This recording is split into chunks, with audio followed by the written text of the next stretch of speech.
ముందు నుయ్యి వెనుక గొయ్యి అన్నట్టు తయారైంది.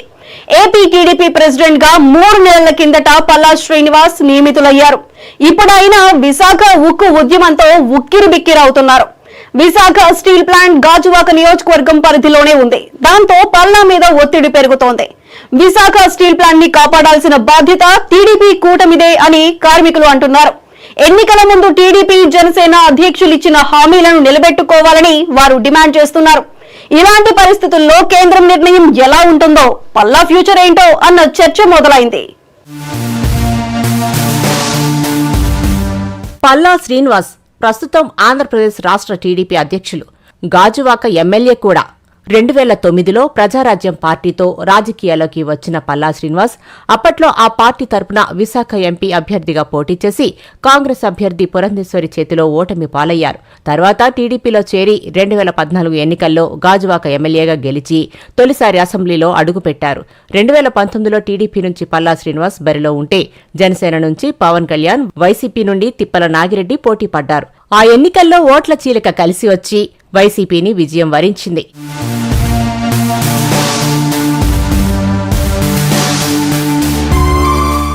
అప్పటి నుంచి టీడీపీ విశాఖ పార్లమెంటు నియోజకవర్గం అధ్యక్షుడిగా కొనసాగిన పల్లా శ్రీనివాస్ 2019 నుండి 2024 ఎన్నికల ముందు వరకు స్టీల్ ప్లాంట్ ప్రైవేటీకరణ వ్యతిరేక ఉద్యమంలో కీలకమైన నాయకుడిగా వ్యవహరిస్తూ వచ్చారు. స్టీల్ ప్లాంట్ పరిరక్షణకు ఎంతటి త్యాగానికైనా సిద్ధమంటూ నిరాహార దీక్షలు కూడా చేశారు. 2024 ఎన్నికల్లో గాజువాక నుంచి ఆంధ్రప్రదేశ్ రాష్ట్ర చరిత్రలోనే అత్యధిక ఓట్ల మెజార్టీతో గెలిచి రికార్డు నెలకొల్పారు. నిత్యం ప్రజల్లో ఉన్న పల్లా శ్రీనివాస్ కు 2024 ఎన్నికలు బాగా కలిసి వచ్చాయి. వైసీపీ అభ్యర్థి మాజీ మంత్రి గుడివాడ అమర్నాథ్ మీద 95,000 ఓట్ల మెజార్టీ రావడంతో రికార్డు సృష్టించారు.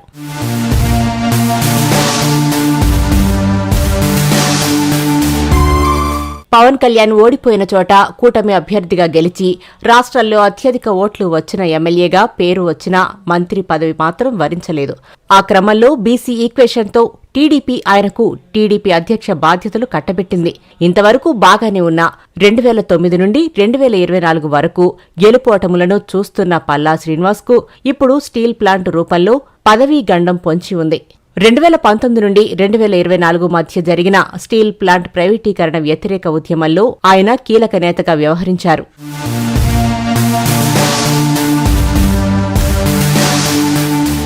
2024 ఎన్నికలకు ముందు ఎన్డీఏ కూటమిని గెలిపిస్తే స్టీల్ ప్లాంట్ ప్రైవేటీకరణ ఆపి తీరుతామని పల్లా శ్రీనివాస్ హామీ ఇచ్చారు.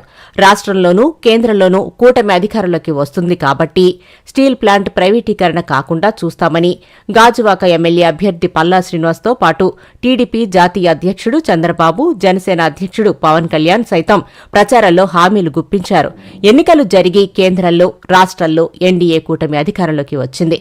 రాష్ట్ర ప్రభుత్వం అధికారం చేపట్టి 100 రోజులు గడిచిపోయినా కూడా స్టీల్ ప్లాంట్ ప్రైవేటీకరణ అంశం రోజురోజుకి ముదురుతూనే ఉంది.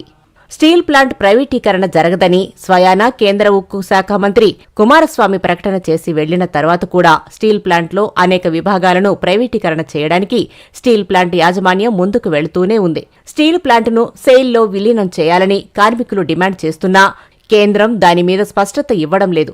దాంతోపాటు విశాఖ స్టీల్ ప్లాంట్లో ఉన్నత స్థాయి ఉద్యోగులను వివిధ స్టీల్ ప్లాంట్లకు ట్రాన్స్ఫర్ చేస్తున్నారన్న ప్రచారంతో కేంద్రం ప్రైవేటీకరణ దిశగా అడుగులు వేస్తుందని భావిస్తున్న కార్మికులు ఉద్యమాన్ని రోజురోజుకు ఉధృతం చేస్తున్నారు.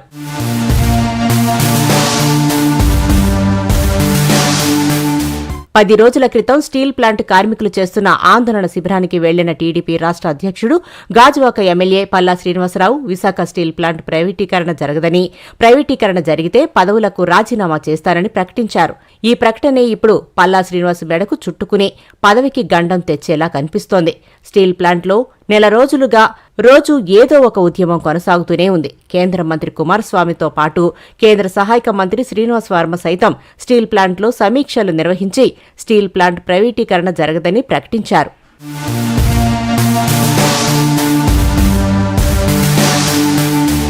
మరోపక్క ఇప్పటికే 500 కోట్లు ఎస్బీఐ ద్వారా విడుదల చేశారు.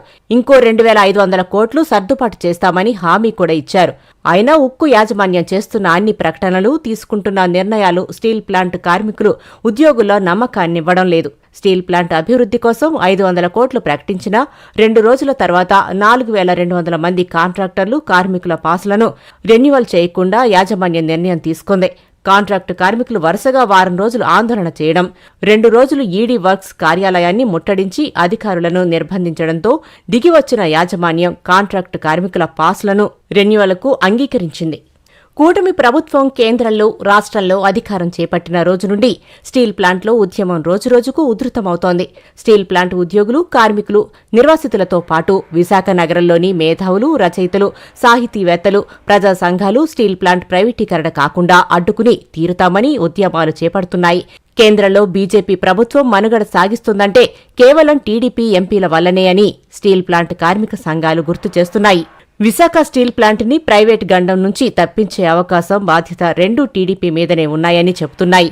మరోవైపు వైసీపీ వ్యూహాత్మకంగా విశాఖ టీడీపీ ఎంపీలు, ఎమ్మెల్యేలు స్టీల్ ప్లాంట్ ప్రైవేటీకరణ కాకుండా రాజీనామాలు సమర్పించాలని డిమాండ్ చేస్తోంది. గతంలో వైసీపీ అధికారంలో ఉన్నప్పుడు టీడీపీ ఎమ్మెల్యే గంటా శ్రీనివాసరావు తన ఎమ్మెల్యే పదవికి రాజీనామా చేసి వైసీపీని ఇరకాటంలో పెట్టారు. అప్పటి నుంచే ఉక్కుసెగ బాగా తగిలిన వైసీపీకి విశాఖ నగరంలో ఒక్క సీటు కూడా దక్కలేదు. ఆ క్రమంలో వైసీపీ ఇప్పుడు టీడీపీ నేతల రాజీనామాల డిమాండ్లను తెరమీదకు తెస్తోంది. ఈ పరిణామాల నేపథ్యంలో AP TDP president Palla Srinivas ఉక్కు కార్మికుల ఉద్యమానికి మరోసారి సంఘీభావం తెలిపారు. అంతేకాదు, తాము తప్పకుండా విశాఖ స్టీల్ ప్లాంట్ని పరిరక్షిస్తామని ప్రకటించారు.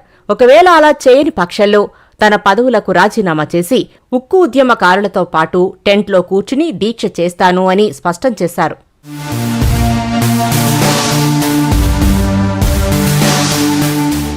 అదే పల్లా శ్రీనివాస్ పదవీ గండానికి కారణమవుతోందన్న అభిప్రాయం వ్యక్తమవుతోంది.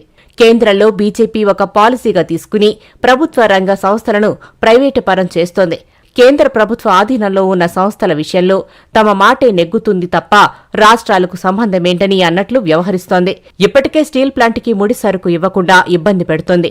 గడిచిన 4 ఏళ్లలో స్టీల్ ప్లాంట్ ప్రైవేటీకరణ తతంగాన్ని చాలా దూరం నడిపించింది. ఇలాంటి పరిస్థితుల్లో CM Chandrababu, deputy CM Pavan Kalyan ఒత్తిడి తీసుకుని వస్తే తప్ప ప్రైవేటీకరణ విషయంలో కేంద్రం వెనక్కి తగ్గే పరిస్థితి కనిపించడం లేదు.